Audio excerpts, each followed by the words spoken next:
All right, so before we start this week, I want you to do something for me. So if you will, go ahead and get the phone out of your pocket. This isn't a bit, really, actually. Get your phone out of your pocket, because if you don't do it right now, then the video is going to be over and you're not going to do it. So what I want you to do is I want you to get your phone and go to the App Store or the Google Play Store if you are based, and look up the app Google Chat. Now, the reason why I want you to do this is because a lot of us coordinate through things like group text and stuff like that.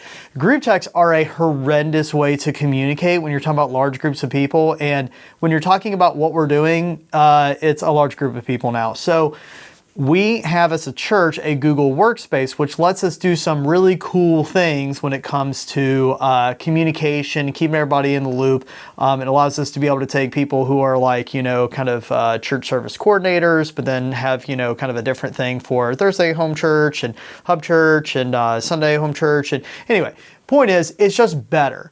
Now, if you're one of those few people in the world who doesn't have a Gmail account, first of all, I assume you're still using AOL online, CD disks for your internet. Then don't worry, because what we can do is we can actually set you up with a dummy account. You never have to use it for anything else, but we can set you up with a dummy account through our church, so that way you have a login and you can actually join into the chats. But if you already have a Gmail, no problem. Just make certain that one of your hosts or myself have your Gmail account, and then we can add you into a room. So hopefully that was enough time of stalling for you to have actually gone in and looked up the Google Chat app. Like I said, this is something that really should help us with communication. So greatly appreciate your cooperation with this, and hopefully this will help us be a little bit more capable and help us to be able to stay in the loop a little bit better than if we just keep using text messages. So anyway, thanks, and we'll get on with the lesson. We name churches after it, we sing songs about it, we have entire Bible studies about it, and I'm talking about the concept of having a refuge. Now, when we talk about a refuge, we're not necessarily just talking about deliverance. Sometimes we're just talking about a little bit of relief. Sometimes we're talking about companionship and compassion. But having a refuge is something that is very evident throughout the scriptures. I mean, from cover to cover. It's something that we see God doing, where He provides a refuge and provides some form of, either safety or some kind of sustainment or some kind of encouragement to His people as they go through the different trials that are thrown at them in life. This is the same for us today. I mean, we all want to have something to assist us as we go through the different trials and the different, phases that life kind of throw at us. But when we look at the actual conditions that, end up creating a situation where we need a refuge, that's something that is not fun. We don't really sing a lot of songs about that necessarily. We don't name buildings after those types of, very sad or depressing or very, scary moments in life. But I think that there's a lot that can be revealed to us about how we view God when we actually stop to consider what it means to have a refuge. One of my favorite stories when it comes to the concept of having a refuge is something I've talked about before, and in this series it makes sense I'd bring it up again, which is Elijah going up to the mountain. He's going up to this Mount Horeb, and when he's going up to this mountain, he's really looking for a sense of refuge. But I want to break down this story a little bit more. So in your groups, you're going to sit here and you're going to read through different portions of this, but as you're sitting here and looking at the conditions of Elijah, I want you to start out by just thinking about where he starts. He starts out in a position of saying, I am at my end. He had just gotten done doing some amazing things in the chapter prior in 1 Kings chapter 18. But then once you get to chapter 19, all of a sudden he's being pursued and he feels that there's, nothing that can save him. And he's just going, I just wish that, my life would end now if it's going to end in these horrible, horrible ways. And so you end up seeing something interesting, and that is that the idea of a refuge, the idea of relief, is not just kind of a snap instant. It's not just something where we put in our request to God and then He adjudicates that, and then He gives us the results and says, okay, here's your little relief pill, or here's your little compassion pill, or here's your little refuge pill that you can take, and then you're all better.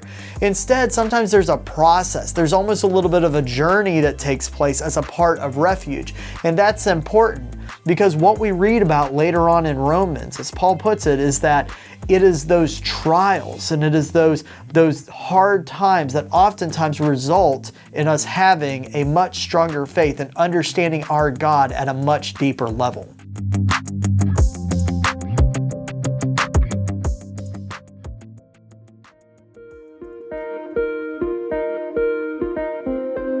As you continue on in this story in 1 Kings 19, you see something that I think it's beautiful. It's also kind of, breathtaking, like in a very awe-inspiring type of way, almost very fearful, where you see these massive displays, of kind of God's power and glory and everything kind of surrounding this mountain that Elijah has climbed in order to find some sort of refuge. But what he ends up finding out is that God is not in those massive displays, that God is in this quiet voice that is something that kind of transcends all of these crazy things that are taking place around him. And there's an interesting question that is posed to Elijah, both before he sees these signs and then after, which is, what are you doing here, Elijah? And the reason why I think that is so amazing is because, this is God. Do you think he didn't know? What we just read earlier on in chapter 19 is that God sent angels to kind of tend to Elijah, to give him food and to say, this is going to be a hard journey that you're going to take on. And because of that, you need to sustain yourself. So I'm going to give you this thing to help you endure. Well, those individuals, they weren't rogue actors. They're angels. They act at the behest of God. And so God isn't asking because he's not aware of what's taking place. And so you have to look at it and say, well, then why would God ask? The only conclusion that you're left with is he's asking because he wants Elijah to answer that question. He wants Elijah to ask himself, what am I doing here? And I think that that's important because for us today, when we think about the times that we've said, I need God the most right now, or maybe in times when we've been mad at God, maybe in times where we've been confused, where we've been afraid, saying I don't know if I can feel God right now. I don't know what's wrong with me because, I'm told about this God of love and power, but where is he? Sometimes we ask those questions to God, but I think what we end up seeing in this story is that God maybe wants us to ask that question of ourselves. Like, what are you doing here? When you're sitting here questioning God, what would you have God do?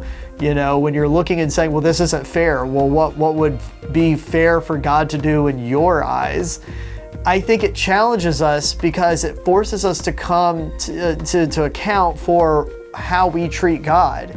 Is God somebody who is glorious, somebody who is the king, somebody who is in charge, meaning that whatever happens, we understand it happens under his supreme dominion? Or do we look at God as a vending machine or an insurance policy? Or do we look at God as basically this heavenly Siri sitting on our phone that we just speak into every now and then, and when it doesn't act the way we expect it to, we go, oh, God must be broken. I think a lot of us, if we're being honest with ourselves, that's sometimes how we've tended to treat our relationship with God, is that maybe God's broken because, why doesn't he save me? Or maybe God's broken because why doesn't he help deliver me from these, circumstances or these consequences or whatever the case may be? When in reality, maybe what we need to be asking ourselves is, what am I doing here? And what would I have God be? Something that I think is good and something that I think meets my needs? Or do I want a God that's bigger than me?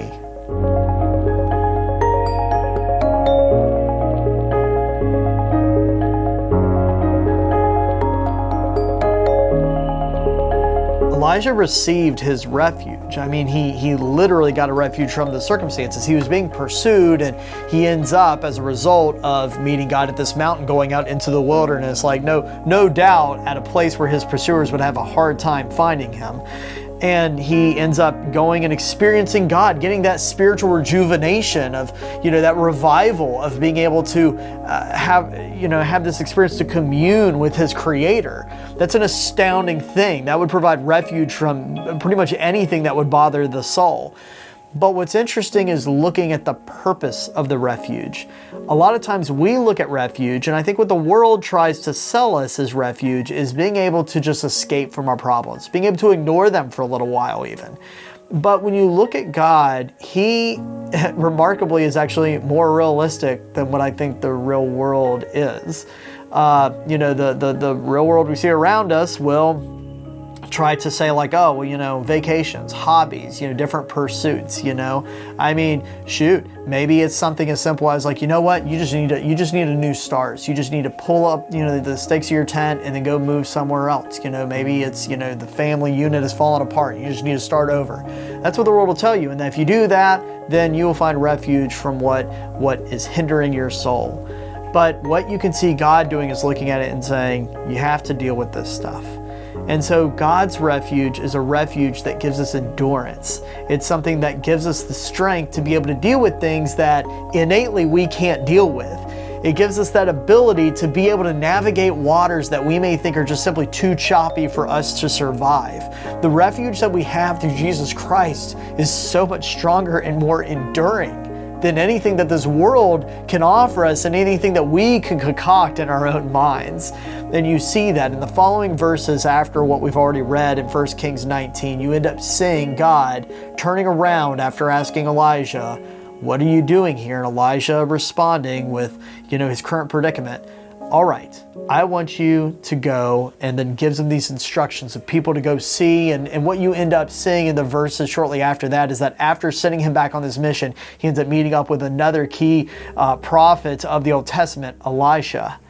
So I guess what I'm trying to say is there's a purpose to that refuge. And that purpose is not to sit here and say you can just, close your eyes and plug your ears and say la la la la la la la la la as if all of the problems of this world don't exist. Instead, God is interested in acknowledging them and in putting you on a mission to overcome those things. Now, what overcoming looks like might be radically different from person to person. Sometimes overcoming might not really look that much like victory.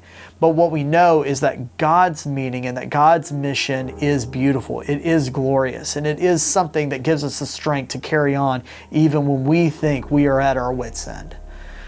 So no matter what you're going through, no matter what you have gone through, and no matter what you may go through in the weeks, months, and years to come, I would encourage you to look at yourself and to ask yourself, what am I doing here? What am I expecting God to do? And am I putting God in a place in my heart where he can truly be God, or am I expecting him to be something much less? Because ultimately what's going to carry you through anything that this world can throw at you is going to be a God that's bigger than yourself, bigger than your problems, and bigger than the world. That's the God that we need to seek refuge in. That's our lesson we have for you today. I hope you're able to get something out of it. Until we can meet again, God bless.